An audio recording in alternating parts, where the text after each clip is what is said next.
nervoso eu fico, porque é uma responsabilidade muito grande, porque a gente inicia assim, o culto ao Senhor nos louvores para atrair a presença do Senhor, porque o louvor e a adoração para atrair, né? E fica todo mundo na expectativa do momento do alimento. Então, eu fico mais nervoso ainda. Aí, irmãos, está fechando aí esse mês de novembro, o novembro azul, o mês dos homens. Quer lembrar que o mês azul é a parte de saúde, né? É da parte de uma campanha de combate ao câncer de próstata, né? Aí acaba usando esse azul aí para poder ser o mês dos homens. Como foi de novembro, de outubro, câncer de mama, né? O mês de outubro rosa, né? Aí foi criado aí pelos Instituto de Medicina esse mês aí de combate. Também pelo setembro amarelo, enfim. Mas, sem delongas, vou procurar essa cinto, que eu acho que vai ser bem rápido, né, meus irmãos? Abençoa, Senhor. Pedir os irmãos aí, em reverência ao Senhor, está abrindo aí suas Bíblias aí, Bíblias offline, online, se alguém não tiver seu celular aí, no Lucas 7, no versículo 1 ao 10.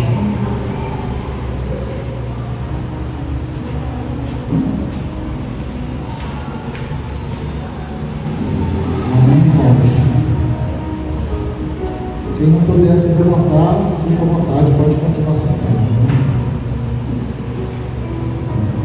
O título é O Centurião de Cafarnaum. E depois de concluir todos esses discursos perante ao povo, entrou em Cafarnaum. Aqui é Jesus, né? Não está dizendo Jesus na minha Bíblia, mas foi Jesus. E o servo de um certo centurião, a quem este muito estimava, estava doente e moribundo. E quando ouviu falar de Jesus, enviou uns anciões dos judeus, rogando-lhe que viesse curar o seu servo. Chegando junto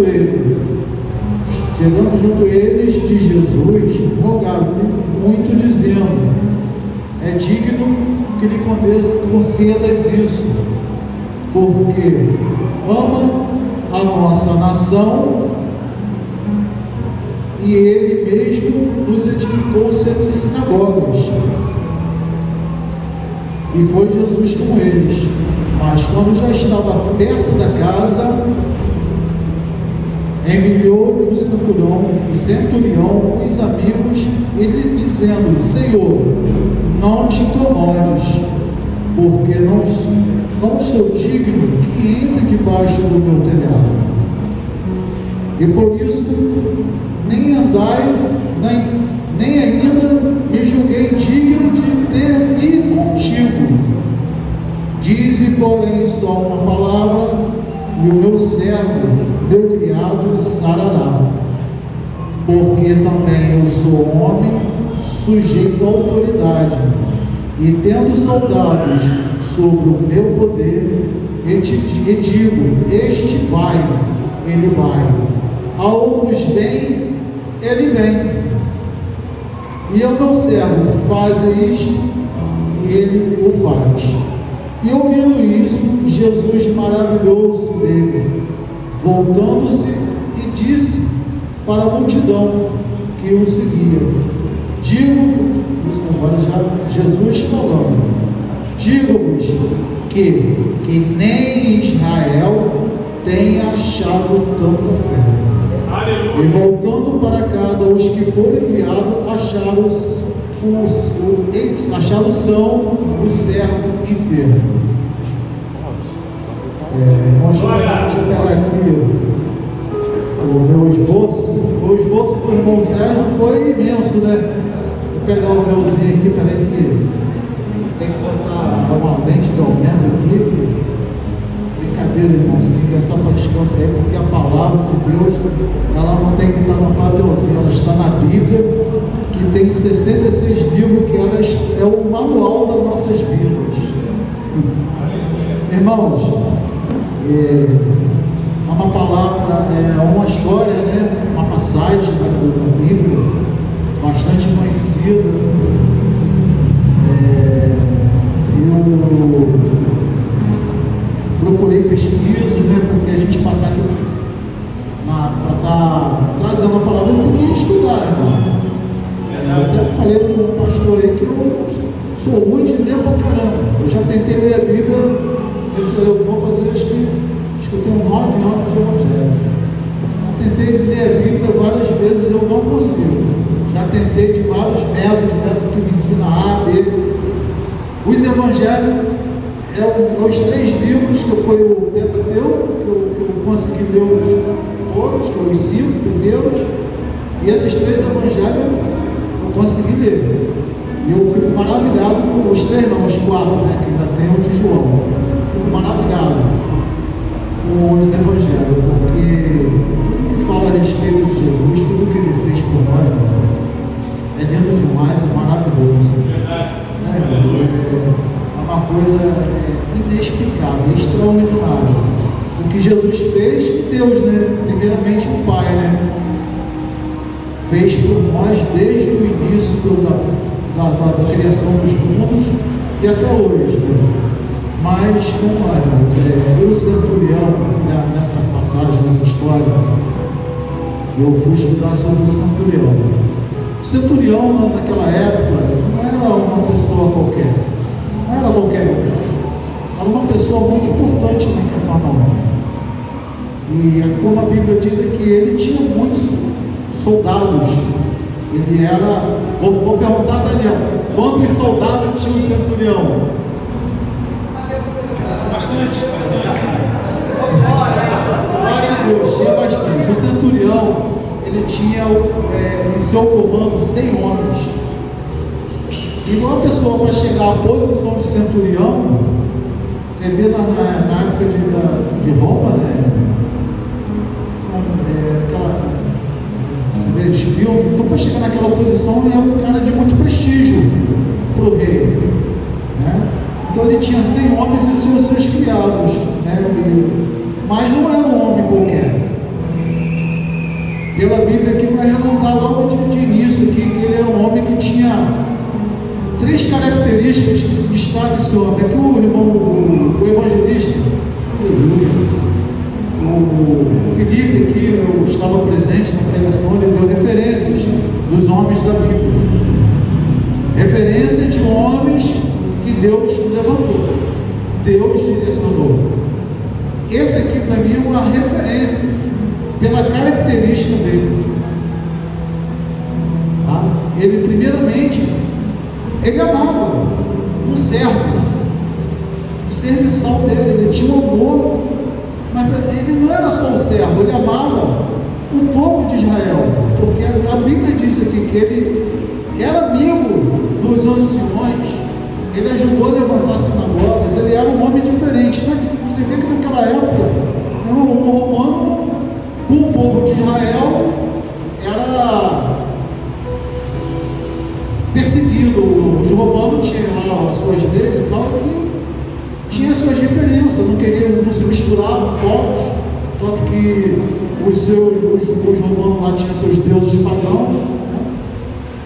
Então esse homem ele tinha uma característica muito importante dele, que é o amor. Ele amava o seu servo, que é um sentimento, né? É um sentimento bonito, aonde Jesus também deixou para nós, né? Quando colocou lá os seus mandamentos, os 10 mandamentos, Jesus reduziu e botou o primeiro: e ame a seu próximo, como a ti mesmo. Eu não vou abrir meu celular aqui, eu tenho colocando para mim ter uma direção, né? Mas a primeira característica desse homem era o amor. Ele tinha o amor pelas pessoas, ele tinha compaixão. Uma pessoa que, um romano, no poder que ele tinha, na estatura que ele tinha, de amar um servo, né? Então, assim, é uma característica, um sentimento que ele carregava, que poucos naquela época dos romanos sentiam pelo servo seu, pelo judeu, né? E a gente devemos também estar todo dia trabalhando nesse sentimento, porque o sentimento do amor é tudo nas nossas vidas. Aleluia. Eu vi no lugar que uma pastora falava, não tem que falar aqui, porque tem que lembrar, porque se a gente não amar o próximo, como que a gente vai amar a Deus? Se é o próximo que a gente está vendo, como que a gente vai amar a Deus que a gente não vê?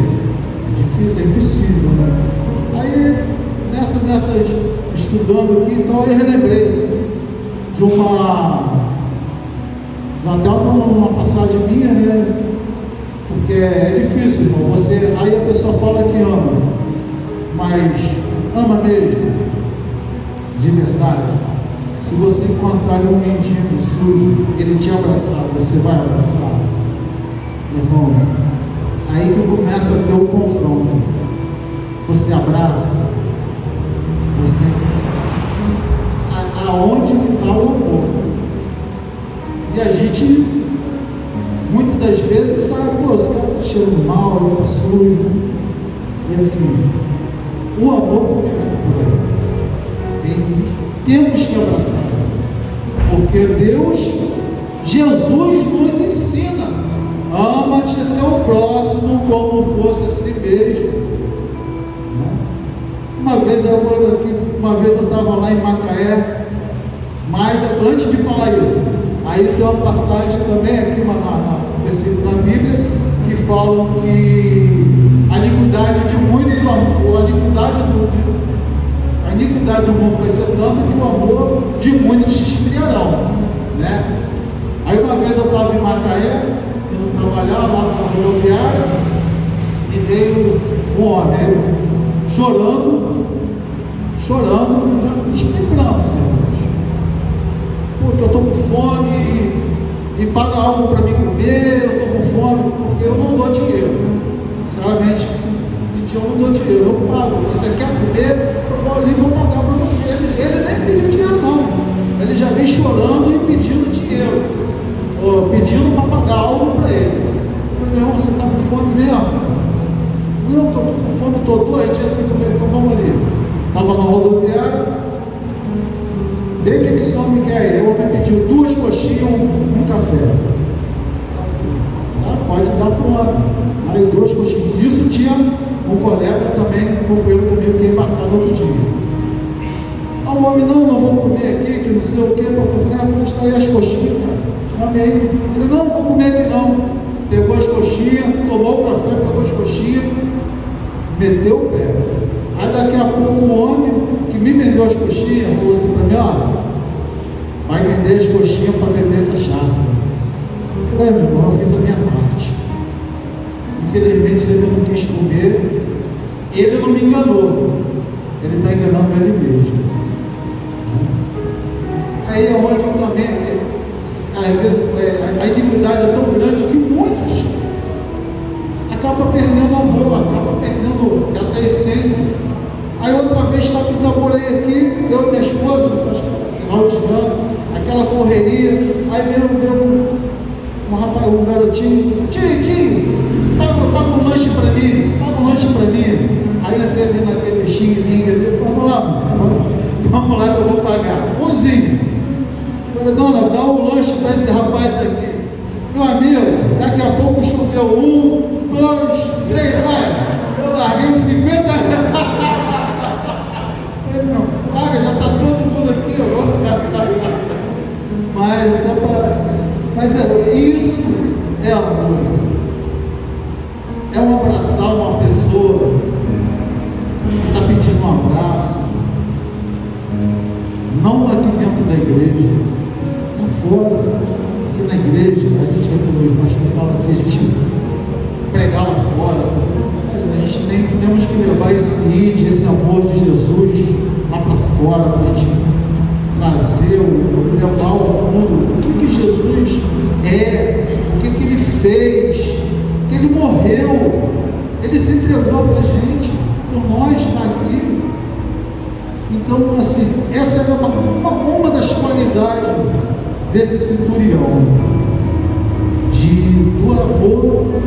A outra, eu até achava que era um pecado, mas hoje, lendo, estudando, e eu lia também, eu não entendi muito esse Cafarnaum, o centurião, porque lá em Mateus 8 também tem, só que é reduzido, e aqui explica mais. Então, quando ele fala que ele manda, lá ele nem fala que é ele manda, no nome de Mateus. Lá diz que ele foi ao encontro de Jesus. Aqui em Mateus já que ele manda amigos ao encontro de Jesus. E pede para falar para Jesus que não, ele não era digno de receber Jesus, nem estar ali naquele momento com Jesus. Olha como isso é forte, nem estar ali naquele momento. Ele pediu para os anciões, os amigos anciões. Ele não estava. Eu entendia, eu pensava que era um pecado, mas não era um pecado. É porque naquela época existia diferença das religiões. Os judeus não gostavam de compartilhar. Até mesmo você vê a passagem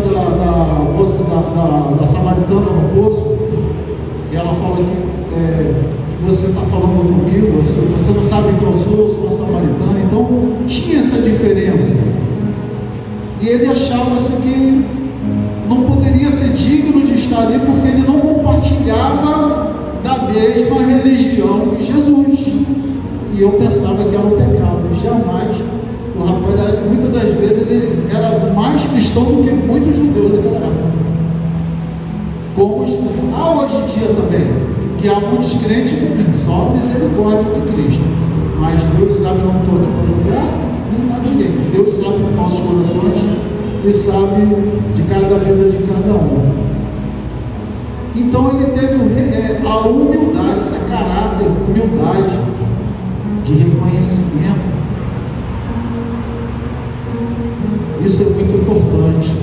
Outro fato da humildade é ele reconhecer.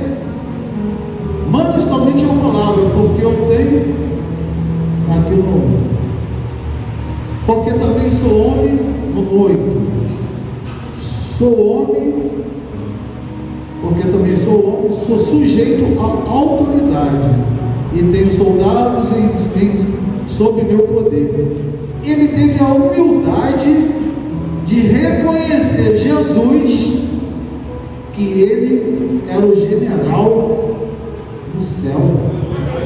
Acima dele, ele teve a humildade, o caráter de ter um reconhecimento.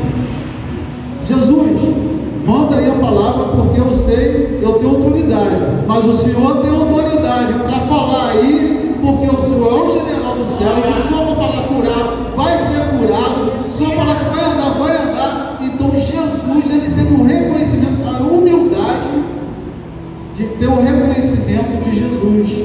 E até o mesmo povo que andava com Jesus não tinha esse reconhecimento, reconhecer Jesus. Como até hoje os judeus, se eu for falar Israel, mas Israel, se você falar de Jesus lá, você vai ser apedrejado. Infelizmente aqui tem que falar. Se você falar de Jesus de Israel, eles não aceitam Jesus como Messias. Entendeu?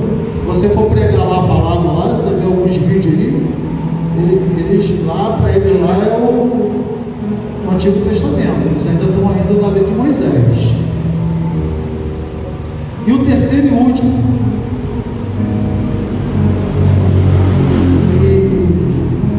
Jesus vira para os anciões, essa é forte, vira para os anciões e fala, ele virou para os anciões, os que estavam seguindo ele, porque quem foi falar com Jesus foi os anciões.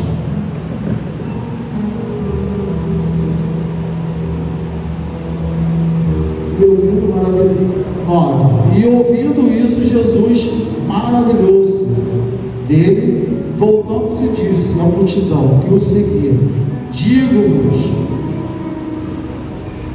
que nem ainda em Israel tem achado tanta fé. Então, o centurião, ele tinha uma crença tão grande em Jesus, tão grande, que ele só falou: Jesus, libera aí a palavra, Jesus. Eu já tenho a certeza que com tua palavra meu servo vai estar curado. Isso é lindo demais, a fé desse homem. Ele é uma característica dele, do caráter que ele tinha, que é inexplicável. Então Jesus com isso ficou maravilhado e virou para os anciões e falou: cara, de Jesus, nem Israel vê tanta fé. E eu gosto muito de falar sobre a fé, porque a fé é algo que faz a gente estar aqui, algo que faz a gente estar aqui. Tudo aquilo que a gente está aqui, eu fui um homem que é uma história relatada na Bíblia, né? Não foi um homem levantado por Deus, mas eu tiro ele como uma referência, porque ele tem tudo que um cristão precisa para seguir Jesus, para ser referência de Jesus. Tem amor, caráter, humildade e fé. E se a gente tivesse tudo, meu irmão, o inferno vai se rasgar, meu irmão. Vai ser uma perseguição que você nem imagina. Aí eu falo sobre a fé, às vezes nas ofertas, lá em Lucas 17:6. E disse o Senhor: se tivesse fé como um grão de mostarda para você colocar aí, tem que ser uma lupa, né? Agora quem já viu o pé de mostarda? Eu ainda não vi não, mas me dizem que ele é muito grande. Vou ter que ver na internet. Eu pesquiso tantas coisas, mas dizem que é imenso. Direis a esta moreira: desagarra daqui e lança no mar, e ela vos obedeceria. Então, meu irmão, a gente temos que ter, meu irmão, em nome de Jesus, vamos exercitar a nossa fé, porque a nossa fé, ele move montanha. Muitas das vezes, e nessa vez aqui, Jesus só liberou uma palavra, porque o centurião ele tinha tanta fé, ele só queria uma palavra de Jesus. Jesus, manda uma palavra. Eu não sou digno de estar com você, eu não sou digno que você entre na minha casa, mas libera uma palavra que o servo vai ser curado. É a mesma coisa se a gente estiver aqui com problema, alguma enfermidade, usa a tua fé, porque você, com o seu joelho dobrado aqui, a tua fé, Jesus está lá. Esse Jesus que está sendo mencionado na Bíblia é o mesmo de hoje e vai ser o mesmo de amanhã. Ele vai curar. Basta a gente ter a fé e crer, porque fé é aquilo que nós cremos, mas a nossa visão humana não está vendo. Nós não temos a visão humana para ver o que a fé pode fazer, porque a fé está no mundo espiritual, está na crer que